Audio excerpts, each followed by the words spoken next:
ओम अज्ञानतिमिरान्धस्य ज्ञानञ्जनशलाकाय चक्षुरुन्मिलितं येन तस्मै श्रीगुरवे नमः। वाञ्छाकल्पतरुभ्यश्च कृपा सिन्धुभ्येव च पतितानां पावनेभ्यो वैष्णवेभ्यो नमो नमः। जय श्री कृष्ण चैतन्य प्रभु नित्यानंद श्री अद्वैत गदाधर शिवासादि गौर भक्तवृंद। हरे कृष्णा कृष्णा कृष्णा हरे हरे, हरे राम राम राम हरे हरे।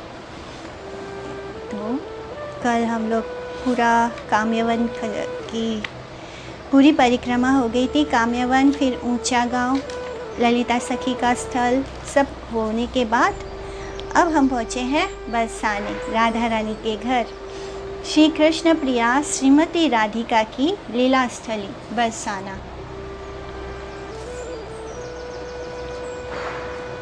बरसाना गांव अनेकानेक सुमधुर लीलाओं, बहुत ढेर सारी लीलाएं जुड़ी हुई हैं बरसाने से। श्रीमती राधा रानी, उनकी सखियां और कृष्ण की युगल की सरस के लिए रहस्यों, मधुर भावनाओं और कामनाओं की स्मृतियों को अपने अंतर में संजोए हुए वैष्णव जगत के लिए सदा सर्वदा प्रणम्य है।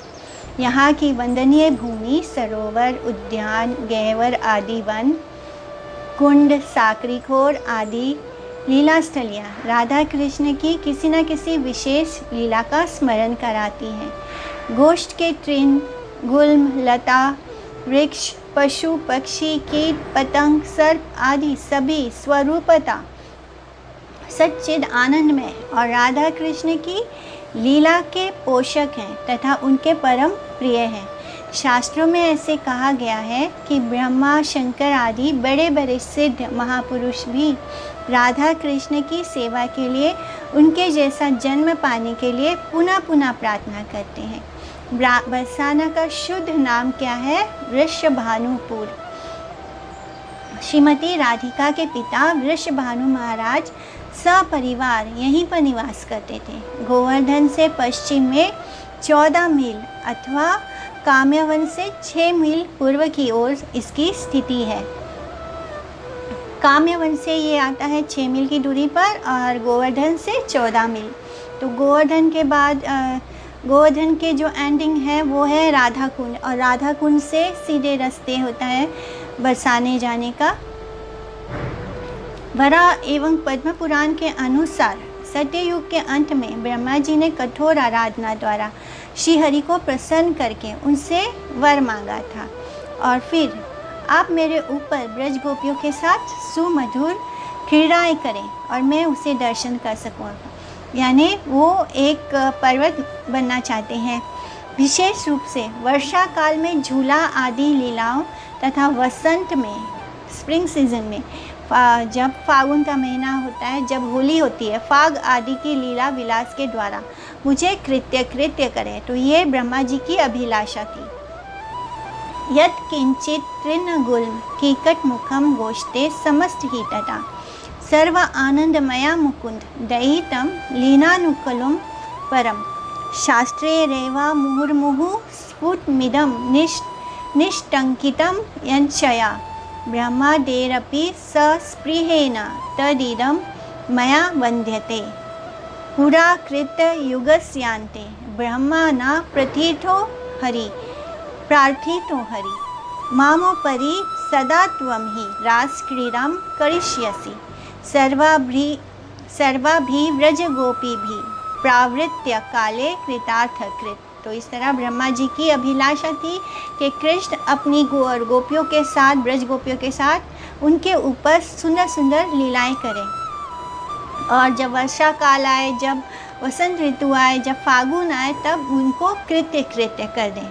श्री हरि ने प्रसन्न होकर ब्रह्मा जी को आदेश दिया कि तुम वृषभानुपुर में जाकर, यानी बरसाने में जाकर पर्वत रूप में विराजमान हो जाओ।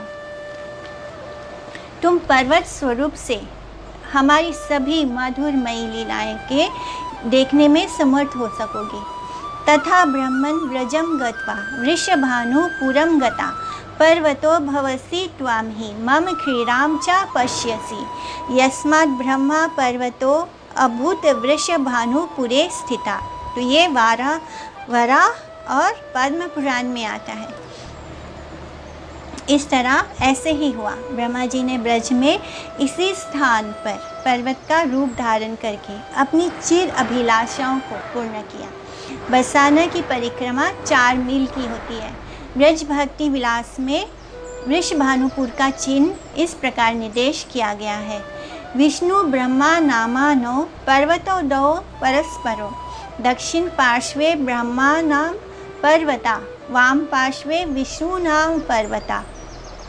ब्रह्मा पर्वतोपरि श्री राधा कृष्ण मंदिरम, श्री राधा कृष्ण दर्शनम, तदो भागे श्री वृषभानु गोप मंदिरम, वृषभानु कीर्ति श्री दाम दर्शनम, तत्पार्श्वे ललिता सखीनां प्रिया सहितानां मंदिरम, राधा आदि 9 सखीनां दर्शनम। ब्रह्मा पर्वतोपरि दान मंदिरम, हिंडोल स्थलम, मयूरकुटी स्थलम, विष्णु ब्राह्मण नामनो रुभयो सांकरी खोर स्थलम। ब्रह्म पर्वतोपरि श्री राधा मंदिरम अग्रे लीला नृत्य मंडलम, विष्णु पर्वतोपरिष्ठम श्री कृष्ण मंदिरम अग्रे लीला नृत्य मंदिरम, तत्पार्श्वे विलास मंदिरम, तत्पार्श्वे गहवर वनम, तदस्थले रास मंडलम, राधा सरोवरी दोहिनी कुंड, तत्समीपे चित्रलेखया कृता मयूसरा। तो ये पद्म पुराण में श्लोक है कि कौन सा स्थान कहाँ कहाँ स्थित है। पूरा लोकेशन दिया हुआ है कि किस तरह बरसाने धाम लोकेटेड है और उसके आसपास क्या क्या है। पद्म पुराण के अनुसार यहाँ पर विष्णु और ब्रह्मा नामक के 2 पर्वत आमने सामने विद्यमान है। तो वो जो 2 पर्वत हैं, ब्रह्मा जी और विष्णु जो पर्वत बन के वहाँ रुके हैं, उन दोनों पर्वत के बीच में से जो एक व्यक्ति जाने के मार्ग है वो ही सांक्रिक हो रहा है। दाहिनी ओर ब्रह्मा पर्वत, बाईं ओर विष्णु पर्वत। ब्रह्मा पर्वत के ऊपर श्री राधा कृष्ण का मंदिर है जिसमें राधा कृष्ण दर्शन है। उसके नीचे उत्तर की ओर निकट ही महाराज वृषभानु का राजभवन है। उसमें श्री वृषभानु महाराज, श्रीमती कीर्तिदा महारानी, श्री दाम एवं श्रीमती राधिका जी के दर्शन है। पास में ही श्री ललिता जी का मंदिर है जिसमें राधिका को लेकर 9 सखियों के दर्शन है। ब्रह्मा पर्वत के ऊपर दान मंदिर, हिंडोला स्थल, मयूरकुटी, रास मंडल और श्रीमती राधा रानी का मंदिर विराजमान है जो बरसाने का मंदिर है। इससे आगे दोनों पर्वतों के बीच में सांकरी खोर स्थली है। उसी के पास में विलास मंदिर है। उसी के पास गहवर वन है। गहवर वन के भीतर रास मंडल और राधा सरोवर है। उसके पास में दोहनी कुंड है तथा उसी के सन्निकट चित्रलेखा द्वारा निर्मित मयूर सरोवर है। उसी के निकट भानु सरोवर है। भानु सरोवर के तट पर ब्रजेश्वर नामक महारुद्र की मूर्ति है। उसी के वाम भाग में, लेफ्ट भाग में कीर्ति सरोवर है। बरसाना के चारों ओर 4 सरोवर है। पूर्व में भानु कुंड है, उसके वायु कोण में कीर्तिदा कुंड है, नैऋत्य कोण में विहार कुंड है, नामांतर तिलक कुंड है तथा दक्षिण पश्चिम में दोहनी कुंड है जो चिकसौली ग्राम के दक्षिण में है। चिकसौली के उत्तर में सांकरीखोर तथा सांकरीखोर के पूर्व में विष्णु पर्वत के ऊपर विलासगढ़ है। उसमें रास मंडल है तथा पास में राधा रानी की धूली में खेलने का स्थान विलास मंदिर है। सांकरीखोर के पश्चिम में पर्वत के ऊपर दानगढ़ है। सांकरीखोर के नैऋत्य कोण तथा चिकसौली ग्राम के पश्चिम में गहवर वन है और गहवर कुंड है। गहवर वन में प्रवेश करते ही दाहिनी ओर मयूरकुटी है। गहवर वन के नैऋत्य कोण में पर्वत के ऊपर मानगढ़ है। उसमें बान मंदिर तथा पास ही नीचे मानपुरा गांव है। मानगढ़ के उत्तर में जयपुर के महाराज का मंदिर है तथा उसके उत्तर में श्री जी का मंदिर है। श्री जी के मंदिर के नीचे जाने के रास्ते में ब्रह्मा जी का मंदिर है पहाड़ी के ऊपर ही, और श्रीमती राधिका जी के पितामह, इनके दादा मही भानु जी का राजभवन है और नीचे में बरसाना गांव है। बरसाना के पश्चिम में मुक्ता कुंड है या रत्न कुंड है। जितने भी हम नाम सुन रहे हैं उन सब के साथ बहुत सुंदर सुंदर लीला हुई है। इनमें से प्रसिद्ध लीला स्थलियों का हम विशेष रूप से श्रवण करेंगे। वृषभानुकुंड। वृषभानुकुंड बरसाना गांव के पूर्व में स्थित है। महाराज वृषभानु प्रतिदिन नियमानुसार प्रातःकाल इस कुंड में स्नान और आहनिक आदि कार्य किया करते थे। आहनिक यानी जो गायत्री दिया जाता है दीक्षा के समय, उसको आहनिक मंत्र जाप होता है। तो कुंड में स्नान और आहनिक कार्य किया करते थे। किसी कल्पना कथा के अनुसार इसी सरोवर में स्नान करते समय, किसी कल्प की कथा के अनुसार, तो हर कल्प में जो राधा रानी का जन्म स्थान है वो बदल जाता है। किसी कल्प में वो वृषभानुपुर में होती हैं, तो किसी में रावल गांव में, तो कहीं पर कभी एक कल्प में कभी वो बरसाने में उनका जन्म होता है, तो एक कल्प में वो रावल में होती हैं। जैसे इस जो करंट कल्प है जिसमें हम सब हैं, तो इस समय जो राधा रानी ने जन्म लिया था तो वो रावल में लिया था। तो किसी कल्प की कथा के अनुसार इसी सरोवर में स्नान करते समय महाराज वृषभानु को कमल के फूलों के ऊपर खेल करते हुए, यानी राधा रानी क्रीड़ा करते हुए सद्योजात नवजात बालिका के रूप में राधा रानी मिली थी। तो कमल के पुष्प में वो छोटी सी बच्ची थी जो किलकारी मार रही है और खेल रही है, अपने पैरों के अंगूठे को चूस रही हैं। तो इस तरह जियल नामक वृक्षों से चारों तरफ से परिवेष्टित ये सरोवर परम नमनीय है। कभी कभी सखियों के साथ श्रीमती राधिका इस सरोवर में स्नान एवं शैल क्रीड़ा करती थी। दूसरे घाट पर स्नान करते हुए रसिक ब्रजेंद्र नंदन श्री कृष्ण डूब कर स्नान करती हुई गोपियों के चरण पकड़ लेते थे और पुनः अपने घाट पर प्रकट हो जाते थे।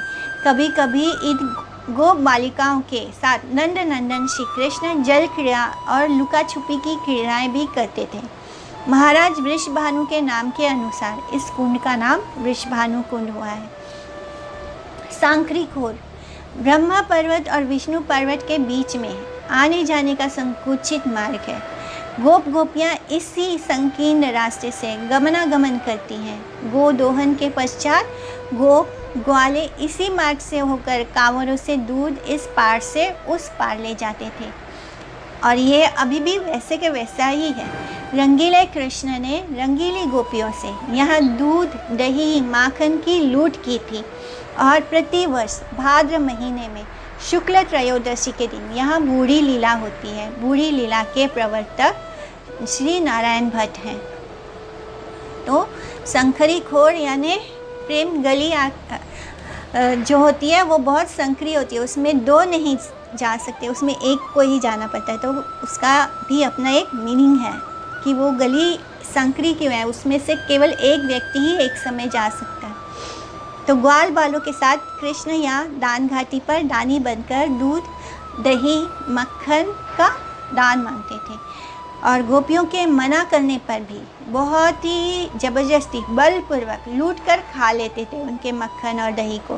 गोपियों ने देखा कि दिन प्रतिदिन एक के बाद एक उनका विवाद बढ़ रहा था और प्रतिवाद करने पर क्या होता था, उन्होंने सोचा कि अब तो इनको सबक सिखाना ही पड़ेगा। स्थिर हुआ कि एक दिन सारी गोपियों ने घाटी के दोनों ओर पर्वत की कंदराओं में, तो बीच में से जो सांकरी खोर का रास्ता है और वो दोनों ब्रह्मा पर्वत और विष्णु पर्वत है, तो दोनों पर्वत के ऊपर ढेर सारे पेड़ पौधे हैं। तो उन पर्वत के कंदराओं में और गुफाएं भी हैं। तो वहाँ पर क्या हुआ, दोनों तरफ हजारों गोपियाँ छुप गई कृष्ण को मजा चखाने के लिए। तो पर्वत की कंदराओं एवं सघन कुंजों में छिपी रहे और कुछ थोड़ी सी गोपियाँ और कुछ गोपियाँ दिखाने के लिए उस संकरी खोर रास्ते से दूध दही मक्खन की मटकियाँ अपने सर पर रखकर इस सांकरी खोर से गुजरे। मतलब ये पूरा गोपियों ने मिलकर प्लान किया। ललिता सखी, विशाखा सखी और बाकी की जितनी गोपियाँ हैं, ललिता सखी जो है वो उन सब की हेड थी।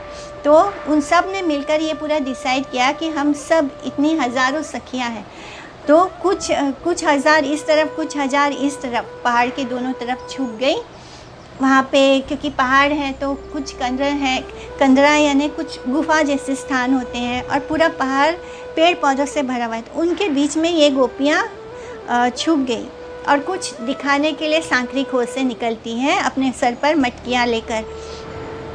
फिर जैसे ही कृष्ण और उनके सखा उनका मार्ग रोककर दूध दही लूटने का प्रयास करेंगे, तो ही वैसे ही गोपियाँ छुपी हुई गोपियों को चिल्लाकर बुलाएंगी और सारी गोपियाँ ललिता जी की अध्यक्षता में, उनकी लीडरशिप में कृष्ण और उनके सखाओं को इसका मज़ा चखा देंगी। ऐसे ही हुआ। दूसरे दिन हजारों गोपियों ने अलग अलग ग्रुप्स बना लिया, दलों में विभक्त होकर सांकरी खोर के आसपास सघन कुंजों और बड़ी बड़ी कंदराओं में छिप गईं। कुछ गोपियाँ पूर्व दिनों की भांति हमेशा की तरह दूध दही की मटकियों को सर पर रखकर स्वाभाविक रूप से किसी मने इन ग्वाल बालों को और कृष्ण को पता न चले, इसलिए ऐसे निकल रही है जैसे कुछ मतलब नॉर्मल एवरीडे की तरह रूप सांकरी खोर की ओर से जा रही थी। कृष्ण ने मंगरू मंगल और सखाओं के साथ उनका मार्ग रोककर बलपूर्वक दूध दही लूटना आरंभ कर दिया। ठीक उसी समय उन गोपियों ने संकेत द्वारा छिपी हुई गोपियों को बुलाया, तो उनको सीटी भी बजाने आती थी।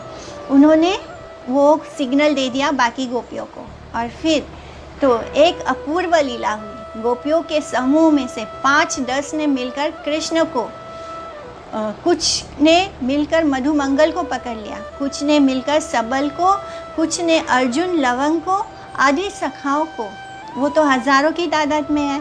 उन्होंने अच्छे से सबको पकड़ लिया, सभी को सखाओं को बलपूर्वक पकड़ लिया, उनके गालों को गुलचे मारकर फुला दिया, यानी अच्छे से उनको घूसा मारा और उनके गालों पर, और वो सब फूल गए तथा उनकी चोटियाँ, उनके बाल और उनकी चोटियों को पेड़ों की डालियों में बांधकर पूछने लगी है। तो उनकी लंबी लंबी चोटी है सिर पे, उसको पेड़ों की डाली से ऐसे बांध दिया सबकी चोटियों को, और फिर डालियों में बांधकर उनको पूछती हैं, दही लूटने में कैसे मज़ा आ रहा है। मतलब अब तो उनको बांध दिया, अब उनको पूछ रही है कि अब मज़ा आ रहा है तुम्हें दही लूटने में, फिर दही लूटने का दुस्साहस करोगे, फिर कोशिश करोगे तुम हमको इस तरह परेशान करने की। तो मधुमंगल जो है वो तो ब्राह्मण है, तो थोड़ा सा कमज़ोर है। मधुमंगल तो हाथ जोड़कर ललिता सखी के चरणों में प्रार्थना करने लगा, मुझे छोड़ दो, मुझे बहुत भूख लगी है, मैं तो एक सीधा साधा ब्राह्मण बालक हूँ, ये जो कृष्ण है ये बड़ा चंचल कृष्ण, इसके कहने में आ गया, मैं तो सीधा साधा हूँ, भोला भाला हूँ, मैं तो कृष्ण के कहने में आ गया, आज से मैं ऐसा कभी नहीं करूँगा। इस प्रकार अन्य गोपियाँ भी दूसरे सखाओं को पाठ सिखाने लगी। इधर श्रीमती राधिका, विशाखा आदि सखियों ने कृष्ण को पकड़कर उन्हें 2-4 गुलचे लगाए तथा बलपूर्वक उन्हें चोली और लहंगा भी पहना दिया, कृष्ण को सखी का वेश धारण करा दिया और फिर उनको स्त्री वेश धारण करा दिया। उसके कृष्ण के मांग में सिंदूर भी भर दिया, हाथों में चूड़ियाँ पहना दी, पैरों में पायल नुपुर पहना दिया और घूंघट से उनका आधा मुख भी ढक दिया। फिर उनके सिर पर दही की मटकी रखकर उनसे सांकरी खोर में ठिठोली करती हुई दही दान मांगने लगी। जैसे कृष्ण मांगते हैं वैसे कृष्ण को गोपी बना दिया, उनके सर पर मटकी भी रख दी और अब सखियाँ जो हैं वो कृष्ण से दही मांग रही है। ललिता सखी ने पर्वत के ऊपर से पत्थर का एक टुकड़ा ऐसे साध कर मारा और पास में ही पर्वत के ऊपर जो छोटा छोटा पर्वत होता है उसके ऊपर बैठी थी ललिता सखी। उन्होंने वहाँ से पत्थर लेकर कृष्ण के सर पर जो मटकी रखी है उस पर ऐसा सीधा निशाना मारा, जिससे क्या हुआ, उनके सिर पर रखी जो दही की मटकी है उनके सर पर ही फूट गई और उनका सारा शरीर जो है दही से ओतप्रोत हो गया। सारी सखियाँ ताली बजाकर हंसने लग गई। श्याम बहुत लज्जित हो गए। गोपियों ने फिर पूछा, कहिए जी, फिर कभी दान लेने का दुस्साहस करोगे? कान पकड़िए और प्रतिज्ञा कीजिए, आज से फिर मैं ऐसा नहीं करूँगा। गोपियों ने कृष्ण को ऐसा कहने के लिए विवश कर दिया। आज भी प्रतिवर्ष इस लीला का अभिनय श्रीमती राधिका के जन्म उत्सव के उपलक्ष्य में संपन्न होता है। इसी लीला को क्या कहते हैं? बूढ़ी लीला। मानगढ़ के पास ही दक्षिण में मानपुरा गांव बसा हुआ है जो इन लीलाओं का स्मरण कराता है। दानगढ़ ब्रह्मांचल पर्वत के ऊपर दानगढ़ बहुत ही रमणीय स्थल है। एक दिन ऋषिक कृष्ण दानी बनकर सुबल सखा को लेकर यहाँ पर सखियों के साथ श्रीमती राधिका के आगमन की प्रतीक्षा में बड़े उत्कंठित हो रहे थे। बहुत बेसब्री से राधा रानी का इंतज़ार कर रहे थे। श्रीमती राधिका सखियों के साथ सूर्य पूजा का बहाना करके पूजा के विविध द्रव्यों को लेकर इधर से निकल रहे थे। उन्हें देखकर कृष्ण उनका मार्ग रोकते हुए डपट कर बोले, तुम कौन हो, कहाँ जा रही हो? श्रीमती राधिका ने उत्तर दिया, क्या तुम नहीं जानते हम कौन हैं? और बेधड़क होकर आगे बढ़ने लगी। कृष्ण ने सुबल सखा के साथ उन्हें रोककर कहा, क्या तुम लोग नहीं जानती मैं यहाँ के प्रदेश का राजा का बैठाया हुआ दानी हूँ। बिना दान दिए तुम लोग यहाँ से नहीं निकल सकती। तुम लोग प्रतिदिन नाना प्रकार के बहुमूल्य द्रव्यों को लेकर यहाँ से बिना दान दिए ठुमक ठुमक कर चली जाती हो। ठहर जाओ, दान देकर यहाँ से जाओ। विशाखा जी कड़क करके बोली। विशाखा सखी भी एकदम अकड़ कर बोलती है, ये राधिका का राज्य है। वृषभानु नंदिनी श्रीमती राधिका ही वृंदावनेश्वरी है। बिना उनके आदेश के तुम यहाँ दानी कैसे बन बैठे? तुमने ये अक्षम्य अपराध किया है, इसका दंड तुम्हें भोगना ही पड़ेगा।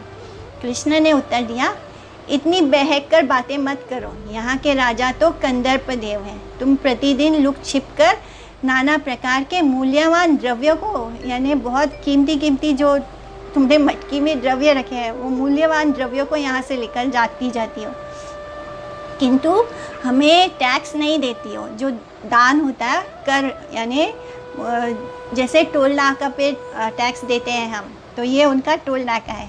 तो कहते हैं तुम दान नहीं देती हो, बस ऐसे ही इतनी कीमती चीज़ उठाकर ले जाती हो। अतः महाराज कंदर्प ने क्रोधित होकर मुझे भेजा है। यदि दान देने के लिए अस्वीकार करती हो तो मैं तुम सबको बांधकर राजा के पास उपस्थित करूँगा। वे विचार करके जैसे दंडक के लिए आदेश देंगे वैसा दंड तुमको भोगना पड़ेगा। कृष्ण की बातों को सुनकर विशाखा जी ने कहा, तुम्हारा राजा क्या कर सकता है? हमारी महारानी वृंदावनेश्वरी जी हैं, उनके रहते हमें किसी का भय नहीं है। हम तुम्हारे महाराज कंदर्प का पराक्रम भली भांति जानती हैं। तुम राधिका के कटाक्षरूपी बाणों से उनका सारा गर्व चकनाचूर हो जाता है। ऐसे कहकर श्रीमती राधिका को आगे करके सब सखियां अग्रसर होने लगी, यानी राधा रानी को आगे कर दिया और उनके पीछे पीछे सब सखियां चलने लग गईं। कृष्ण आगे बढ़कर सांकरी खोर के बीच में खड़े हो गए और बोले, अरे धीत ब्रजरमणियों, तुम निर्भीक होकर नाना प्रकार के रत्नों को छुपाकर प्रतिदिन इस प्रकार इस मार्ग से चली जाती हो। आज तुम्हें इन रत्नों का दान अवश्य ही देना होगा। इस प्रकार हास्य उपहास के उपरांत युगल किशोर किशोरी दोनों निभृत केली कुंज में नाना प्रकार से क्रीड़ा विलास करने लगे। सारी सहेलियां आनंद में भर गईं। यहाँ दान मंदिर है। दान वेश धरायवा दध्युपाश्या भिलासिनी राधा निर्भीत सितायेवा कृष्णाय सततम नमा। इसके आगे हम बढ़ेंगे मानगढ़। ब्रह्माचल पर्वत के ऊपर मानगढ़ एक बहुत ही रमणीय स्थान है। श्रीमती राधिका जी ने यहाँ मान किया था और रसिक कृष्ण ने बड़े कौशल से यहाँ पर उनका मान भंग किया था। तो राधा रानी का स्वभाव है, वो बहुत जल्दी मान कर लेती हैं। कभी कभी कोई कारण होता है मान करना, कभी कभी बिना कारण के भी मान कर लेती हैं। और इसलिए मान करती है क्योंकि कृष्ण को उनको मनाने का मौका मिले। तो राधा रानी का जो भी करती हैं, जो अभिप्राय होता है, वो केवल कृष्ण को सुख देना होता है। तो जब वो रूठ जाती हैं, जब वो मान कर लेती हैं, कृष्ण से बात नहीं करती, तब वो ऐसा इसलिए करती है ताकि कृष्ण को उन्हें मनाने का अवसर प्राप्त हो। कृष्ण जानना चाहते हैं हमेशा कि राधा रानी का प्रेम कैसा है, तो उनको भी कृष्ण उनके लिए हर वक्त सोचना चाहते हैं, उनको मनाना चाहते हैं। तो ये सब कृष्ण की खुशी के लिए करती है। एक दिन प्रिया नर्म सखा, जो बहुत क्लोज सखा होता है उसको प्रिया नर्म, ऐसे ही जो सखियाँ राधा रानी को बहुत क्लोज हैं उनको प्रिया नर्म सखी कहते हैं। तो एक दिन प्रिया नर्म सखा सुबल और वृंदा देवी के माध्यम से संकेत देकर श्री कृष्ण श्रीमती राधिका के निकट अभिसार कर रहे थे, अर्थात उनके निकट आ रहे थे। अचानक अकस्मात मार्ग में चंद्रावली जी की सखी पद्मा जी मिली। तो कृष्ण जो है वो राधा रानी से मिलने जा रहे थे। तो रास्ते में क्या होता है, जो उनकी विपक्ष की है सखियाँ, चंद्रावली जो है वो उनकी विपक्ष की है, यानी वो उनके जो उनके चाचा या बड़े हैं उनकी बेटी है चंद्रावली, और वो हमेशा राधा रानी के साथ कंपटीशन करती है। तो रास्ते में जो चंद्रावली की जो सखी है पद्मा, वो क्या करती है, वो कृष्ण से को रास्ते में ही मिल लेती है। उनको पता होता है कि कृष्ण जो है राधा रानी से मिलने जा रहे हैं। पद्मा जी ने श्रीमती चंद्रावली की विरह उत्कंठा का वर्णन करते हुए उन्हें चंद्रावली से मिलने के लिए बार बार अनुरोध किया। तो उसने बताया कि चंद्रावली आपसे मिलने के लिए बहुत उत्कंठित है, बहुत आपके विरह में है। इस तरह बोल के मधुर मधुर बातें बोल के उनको अनुरोध किया कि एक बार चंद्रावली से मिल लो। तो श्री कृष्ण उसके अनुरोध को टाल नहीं सके। वे कुछ समय के लिए चंद्रावली के कुंज में ठहर गए। फिर चंद्रावली के साथ रसमयी बातें तथा क्रीड़ा विनोद में इस प्रकार रम गए कि उनको और किसी बात का स्मरण ही ना, उनको याद ही नहीं रहा कि उनको राधा रानी से मिलने जाना है। वो वहीं पर चंद्रावली के साथ बात करने में, हंसी मजाक करने में रम गए।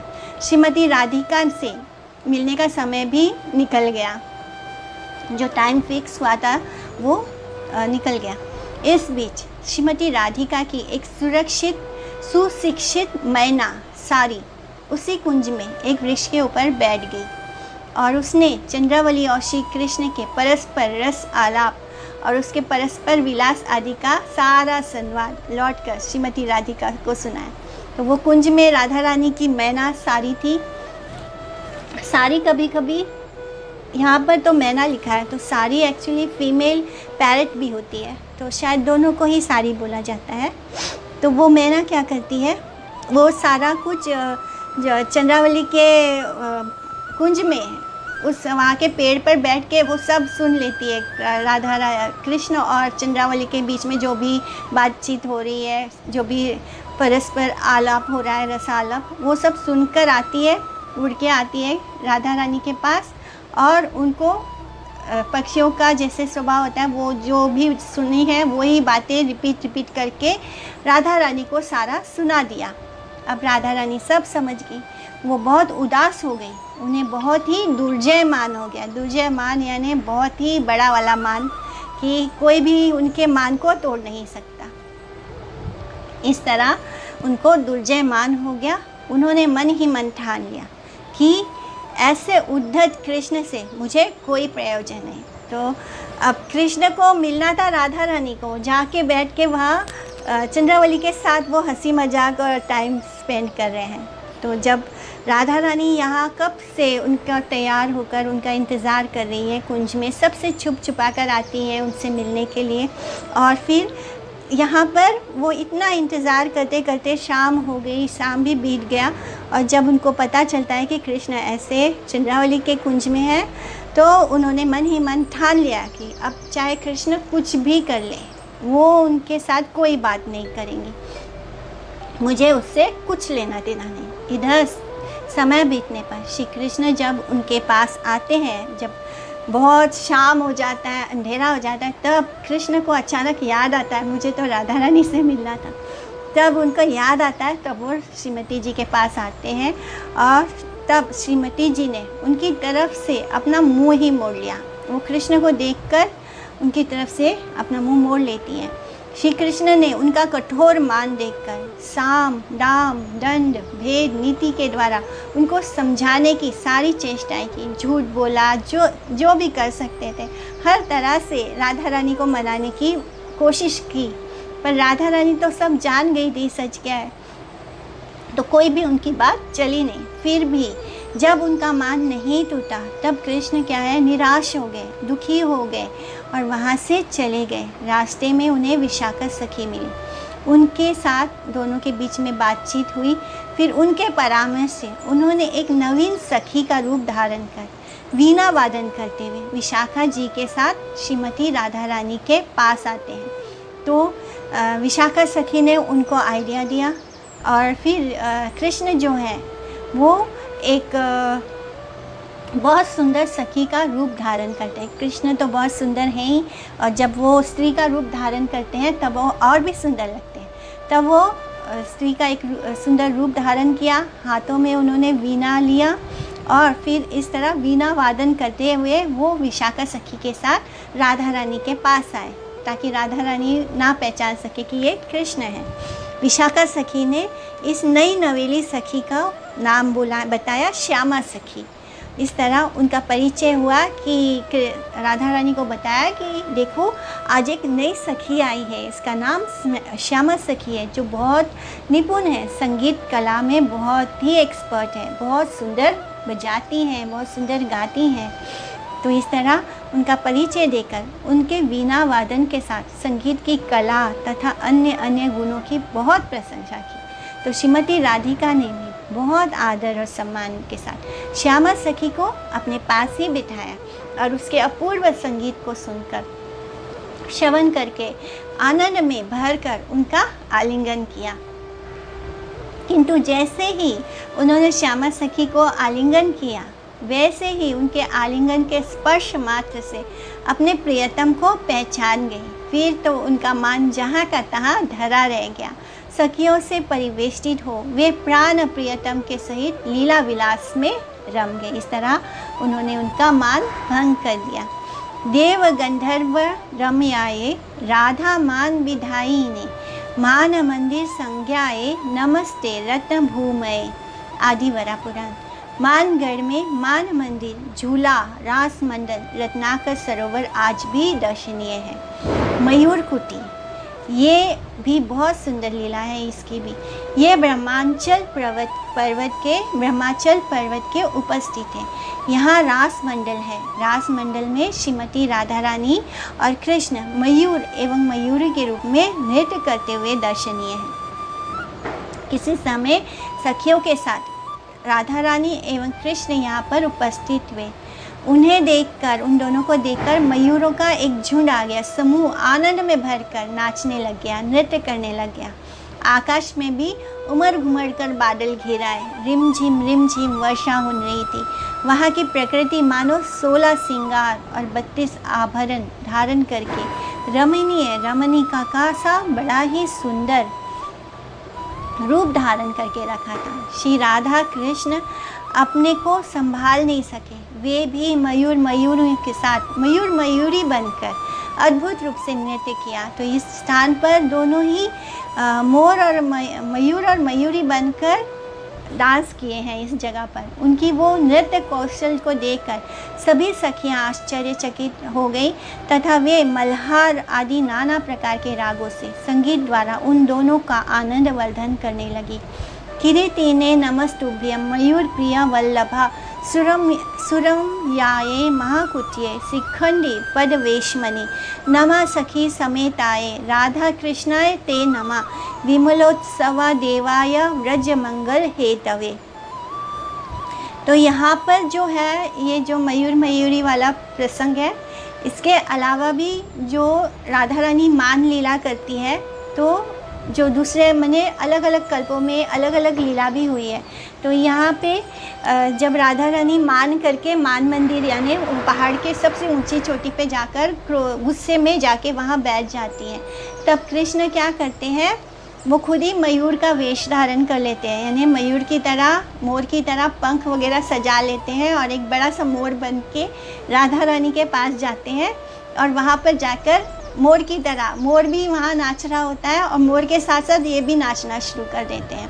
और इतना सुंदर नाचते नाचते इतना सुंदर नाचने लगते हैं कि राधा रानी अपना मान भूल जाती है, वो भी उनके साथ मयूरी के भांति नाचना शुरू कर देती है। तो ये भी एक लीला हुई है वहाँ पे मोरकुटी में। विलासगढ़, ये विष्णु पर्वत के ऊपर स्थित है। यहाँ राधा कृष्ण दोनों विविध प्रकार के क्रीड़ा विलास हुए हैं। इसके पास ही राधा रानी की सखियों के साथ झूला खेलने का भी स्थान है। एक दिन कुमारी राधिका अपनी सखियों के साथ झूला खेल रही थी। हठात कौटुकी कृष्ण वहाँ उपस्थित हो गए। सखियों ने उन्हें भीतर आने के लिए मना किया, परंतु कृष्ण भला कैसे मानते। वे बलपूर्वक जबरदस्ती प्रवेश कर गए अंदर।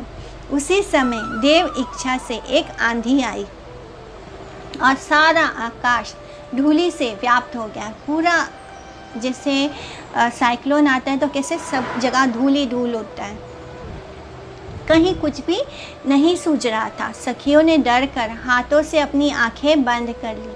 कृष्ण इस अवसर पर किशोरी राधिका का आलिंगन कर उनका मुख चुंबन करने लगे।